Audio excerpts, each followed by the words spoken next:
بسم اللہ الرحمن الرحیم۔ لاکھوں کروڑوں پہ حدود و سلام حضور نبی کریم صلی اللہ علیہ وسلم پر، ان کی آل اولاد پر، ان کے صحابہ کرام رضی اللہ تعالیٰ پر۔ حضرت موسیٰ علیہ السلام کی پیدائش کا واقعہ۔ مصر کے بادشاہ فرعون نے خواب دیکھا اور نجومیوں نے تعبیر بتائی کہ ایک اسرائیلی لڑکے کے ہاتھوں تیری سلطنت ختم ہو جائے گی۔ فرعون نے حکم دیا کہ میری سلطنت میں اسرائیلی گھرانوں میں کوئی بھی لڑکا پیدا ہو اسے قتل کر دیا جائے، اور اس کام کے لیے ایک خصوصی عملہ مامور کر دیا گیا۔ جس وقت حضرت موسیٰ علیہ السلام کی ولادت ہوئی، ہر طرف جاسوسوں کا جال بچھا ہوا تھا۔ حضرت موسیٰ علیہ السلام کے والد عمران، والدہ یوبقد اور دیگر اہل خاندان سخت پریشان تھے۔ 3 مہینے تک انہوں نے حضرت موسیٰ علیہ السلام کو چھپا کر رکھا، لیکن زیادہ عرصہ تک بچے کو شاہی جاسوسوں کی عقابی نظروں سے چھپا کر رکھنا ممکن نہیں تھا۔ حضرت موسیٰ علیہ السلام کی والدہ کے دل میں خیال آیا کہ تابوت کی طرح ایک صندوق بناؤں، اس پر لال روغن کی پالش کروں اور بچے کو اس صندوق میں رکھ کر دریائے نیل کے بہاؤ پر چھوڑ دوں۔ حضرت موسیٰ علیہ السلام کی بہن کی ڈیوٹی لگی کہ دریا کے کنارے کنارے چل کر صندوق کو دیکھتی رہے۔ صندوق بہتا ہوا محل کے تالاب سوئمنگ پول میں پہنچ گیا۔ وہاں ملکہ اور خادمیں لطف اندوز ہو رہی تھی کہ صندوق پر ملکہ کی نظر پڑی۔ اس نے کنیزوں کو حکم دیا کہ صندوق کو تالاب میں سے نکال لاؤ۔ صندوق کھولا گیا تو اس میں ایک حسین اور تندرست بچہ آرام سے لیٹا ہوا انگوٹھا چوس رہا تھا۔ ملکہ بہت خوش ہوئی، اس کی آنکھوں میں ممتا اتر آئی۔ شفقت و محبت سے بچے کو گود میں لے لیا۔ ملکہ نے سوچا کہ اس بچے کو بیٹا بنا کر پالنا چاہیے۔ محل میں کسی نے خدشہ ظاہر کیا کہ یہ بچہ بادشاہ کی سلطنت کو ختم کرنے کا سبب بھی بن سکتا ہے۔ فرعون کے دل میں بھی یہ خیال آیا، ایسا نہ ہو کہ یہی بچہ اسرائیل کا وہ لڑکا ہو جس کے بارے میں نجومیوں نے پیشن گوئی کی تھی۔ لیکن ملکہ نے بچے کو دودھ پلانے کا کام شاہی دائیوں کے سپرد کر دیا، لیکن بچے نے کسی کا دودھ نہیں پیا۔ حضرت موسیٰ علیہ السلام کی بہن نے محل میں جا کر ملکہ سے کہا کہ میں ایک بہت اچھی آیا کا انتظام کر سکتی ہوں، نہایت صحت مند اور خوبصورت عورت ہے، بچے کی اچھی طرح نگہداشت کرے گی اور نہایت اعلیٰ پرورش کرے گی۔ ملکہ نے کہا، اسے حاضر کرو۔ حضرت موسیٰ علیہ السلام کی بہن اپنی والدہ کو ساتھ لے گئی اور ملکہ کے سامنے پیش کر دیا۔ حضرت موسیٰ علیہ السلام نے اس خاتون کا دودھ پی لیا اور حضرت موسیٰ علیہ السلام کی والدہ کو دایا مقرر کر دیا گیا۔ جب حضرت موسیٰ علیہ السلام جوان ہوئے تو نہایت قوی الباسا اور بہادر انسان تھے۔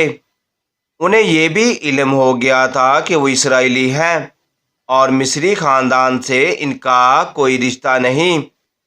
حضرت موسیٰ علیہ السلام نے جب دیکھا کہ اسرائیلی نہایت ذلت اور رسوائی اور غلامی کی زندگی بسر کر رہے ہیں اور فرعون کے سپاہی ان پر سخت مظالم ڈھاتے ہیں، تو ان کی تمام ہمدردیاں بنی اسرائیل کے ساتھ ہو گئیں۔ حضرت موسیٰ علیہ السلام کہیں جا رہے تھے کہ دیکھا ایک مستری ایک اسرائیلی کو بیکار کے لیے گھسیٹ رہا ہے۔ حضرت موسیٰ علیہ السلام کو دیکھ کر اسرائیلی نے مدد کے لیے پکارا۔ حضرت موسیٰ علیہ السلام نے مصری کو روکا اور کہا کہ نہایت بزدلانہ اور ظالمانہ حرکت ہے، مگر مصری نے ان کی بات نہیں سنی۔ حضرت موسیٰ علیہ السلام نے مصری کے سر پر ایک تماچا رسید کر دیا۔ مصری اس چیز کی چوٹ کو برداشت نہ کر سکا اور مر گیا۔ حضرت موسیٰ علیہ السلام کا ارادہ اسے قتل کرنے کا نہیں تھا۔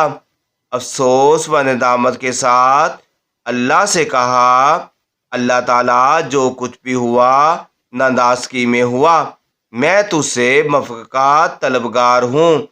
اللہ تعالیٰ نے ان کی غلطی معاف کر دی۔ دن دہاڑے مصری کے قتل کی خبر جنگل میں آگ کی طرح پھیل گئی اور قاتل کی تلاش شروع ہو گئی۔ دوسرے دن حضرت موسیٰ علیہ السلام نے پھر اسی اسرائیلی اور ایک مصری کو دستہ گربان دیکھا۔ اسرائیل نے آپ کو دیکھ کر پھر مدد کے لیے فریاد کی۔ حضرت موسیٰ علیہ السلام مصری کو باز رکھنے کے لیے آگے بڑھے، لیکن ساتھ ہی ناگواری سے اسرائیل سے کہا، تو بھی بلا شبہ کھلا ہوا گمراہ ہے، خواہ مخواہ جھگڑا مول لے کر داد و فریاد کرتا رہتا ہے۔ اسرائیلی ڈر گیا اور سمجھا موسیٰ مجھے مار دے گا۔ وہ بولا، جس طرح تو نے کل ایک مصری کو ہلاک کر دیا تھا، اسی طرح آج مجھے بھی قتل کرنا چاہتا ہے۔ یہ خبر فرعون تک پہنچ گئی۔ مصری کا قاتل موسیٰ علیہ السلام ہے۔ فرعون نے حضرت موسیٰ علیہ السلام کو گرفتار کرنے کا حکم دے دیا۔ حضرت موسیٰ علیہ السلام خاموشی کے ساتھ شہر چھوڑ کر مدین، ایک قبیلے کا نام ہے جو حضرت ابراہیم علیہ السلام کے فرزند مدین کے نام پر تھا۔ یہ بیٹا حضرت ابراہیم علیہ السلام کی تیسری بیوی کتورت سے تھا۔ حضرت شعیب بھی اسی قبیلے سے تھے۔ جس خطے زمین پر یہ قبیلہ آباد تھا اس کا نام مدین پڑ گیا۔ مدین پہنچ کر حضرت موسیٰ علیہ السلام نے دیکھا کہ ایک کنویں پر پانی پینے کے لیے جانوروں اور آدمیوں کی بھیڑ لگی ہوئی ہے۔ دو لڑکیاں اپنے جانور کے لیے دور کھڑی ہیں۔ حضرت موسیٰ علیہ السلام نے ان سے پوچھا کہ تم یہاں کیوں کھڑی ہو؟ لڑکیوں نے بتلایا کہ ہم کمزور ہیں، یہ طاقتور ہیں، زبردستی ہمیں پیچھے ہٹا دیتے ہیں۔ ہمارے والد بہت بوڑھے ہیں، وہ ان سے لڑ نہیں سکتے۔ ہم انتظار کر رہے ہیں کہ سب چلے جائیں تو ہم اپنے جانور کو پانی پلائیں۔ حضرت موسیٰ علیہ السلام سے یہ زیادتی برداشت نہ ہوئی۔ بھیڑ کو چیرتے ہوئے کنویں پر پہنچ گئے اور کنویں کا بڑا ڈول تنہا کھینچ کر لڑکیوں کے مواشی کو پانی پلایا۔ لڑکیوں نے اپنے گھر جا کر اپنے والد حضرت شعیب علیہ السلام کو سارا قصہ سنایا۔ حضرت شعیب علیہ السلام نے حضرت موسیٰ علیہ السلام کو اپنے پاس بلایا، خاطر و تواضع کی اور حالات پوچھے۔ پدیش سے لے کر مدین پہنچنے تک تمام واقعات سننے کے بعد حضرت شعیب علیہ السلام نے فرمایا، خدا کا شکر ادا کرو کہ تمہیں ان ظالموں سے نجات مل گئی۔ اب کوئی خوف نہ کرو، یہاں میرے پاس رہو۔ لڑکیوں میں سے ایک نے حضرت موسیٰ علیہ السلام کی بہادری اور شرافت کی تعریف کی اور باپ کو مشورہ دیا کہ اس مہمان کو مواشی چرانے اور پانی پلانے کے لیے رکھ لیجئے۔ حضرت شعیب علیہ السلام نے اس مشورے کو قبول کر لیا اور حضرت موسیٰ علیہ السلام سے فرمایا، اگر تم 8 سال تک میرے پاس رہ کر میری بکریاں چراؤ تو میں اپنی اس بیٹی کی شادی تم سے کرا دوں گا۔ اگر 2 سال اور رہو تو یہی لڑکی کا حق مہر ہوگا۔ حضرت موسیٰ علیہ السلام وہاں ٹھہر گئے اور بکریوں کی دیکھ بھال شروع کر دی۔ 10 سال کی مدت پوری ہونے پر حضرت شعیب علیہ السلام نے اپنی بیٹی کی شادی حضرت موسیٰ علیہ السلام سے کر دی۔ ایک روز حضرت موسیٰ علیہ السلام بکریاں چراتے ہوئے مدین سے بہت دور نکل گئے۔ رات ٹھنڈی تھی، اہل خانہ ساتھ تھے، لہذا آگ کی ضرورت پیش آئی۔ سامنے کوسینا وادی میں ایک شعلہ چمکتا ہوا نظر آیا۔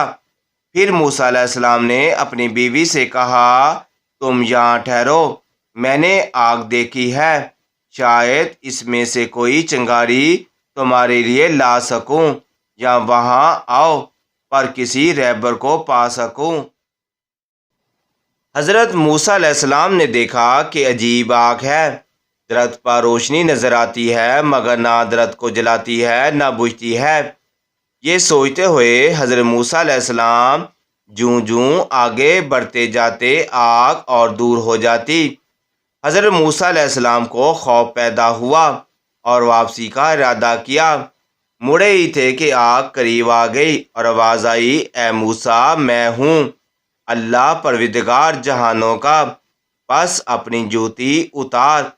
طوا کی مقدس وادی میں کھڑا ہے اور دیکھ میں نے تجھے اپنی رسالت کے لیے چن لیا ہے، پس جو وحی کی جاتی ہے اس کو کان لگا کر سن۔